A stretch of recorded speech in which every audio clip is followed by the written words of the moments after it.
ఓం నమ శివాయ.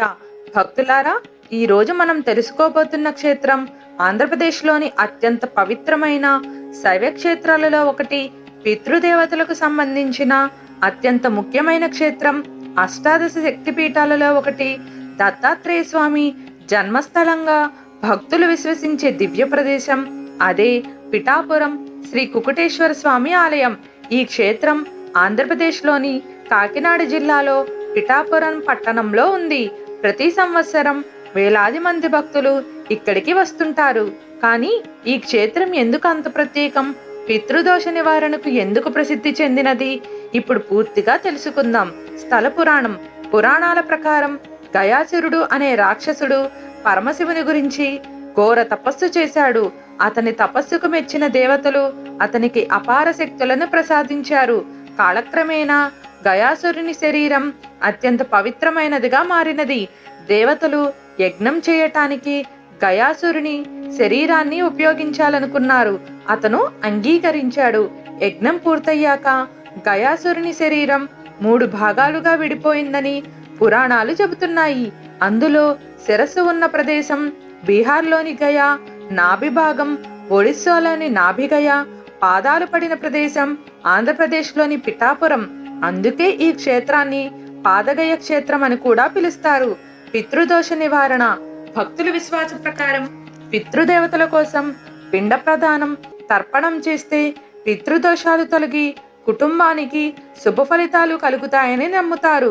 అందుకే దేశం నలుమూలల నుంచి భక్తులు ఇక్కడికి వచ్చి పితృకర్మలు నిర్వహిస్తారు. కుకుటేశ్వర స్వామి పేరు ఎలా వచ్చినది?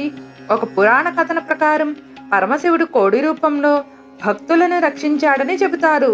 సంస్కృతంలో కోడిని కుకుట అని అంటారు. అందుకే ఇక్కడ శివుడు కుకుటేశ్వర స్వామిగా ప్రసిద్ధి చెందాడు. పురుహూతికాదేవి. ఈ క్షేత్రంలోని అష్టాదశ శక్తిపీఠాలలో ఒకటైన శ్రీ పురుహూతికాదేవి అమ్మవారు కొలువై ఉన్నారు. సతీదేవి శరీర భాగాలు పడిన 18 పవిత్ర శక్తిపీఠాలలో ఇది ఒకటి అని పురాణాలు చెబుతున్నాయి. అందువల్ల శివుడు, శక్తి ఇద్దరినీ ఒకే క్షేత్రంలో దర్శించుకునే అదృష్టం భక్తులకు లభిస్తుంది. శ్రీపాద వల్లభ స్వామి.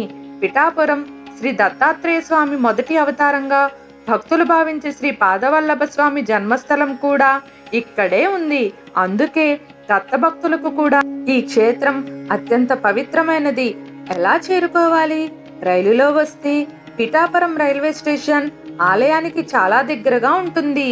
బస్సులో వస్తే కాకినాడ, రాజమండ్రి, విశాఖపట్నం నుంచి తరచూ బస్సులు వస్తుంటాయి.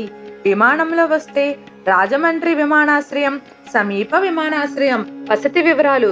భక్తుల కోసం దేవస్థానం guest rooms, Shri Padavallabha ashram rooms ఉంటాయి. భోజన సౌకర్యాలు, ఆలయ ప్రసాద కేంద్రం, అన్నదాన మండపం, స్థానిక శాకాహార హోటళ్లు, ఉడిపి రెస్టారెంట్స్ భక్తులకు అందుబాటులో ఉంటాయి. దర్శనం తర్వాత చూడవలసిన ప్రదేశాలు: శ్రీ పురుహూతికాదేవి ఆలయం, శ్రీ పాదవల్లభ జన్మస్థానం, పాదగయ తీర్థం, కాకినాడ బీచ్, సామర్లకోట కుమారరామం.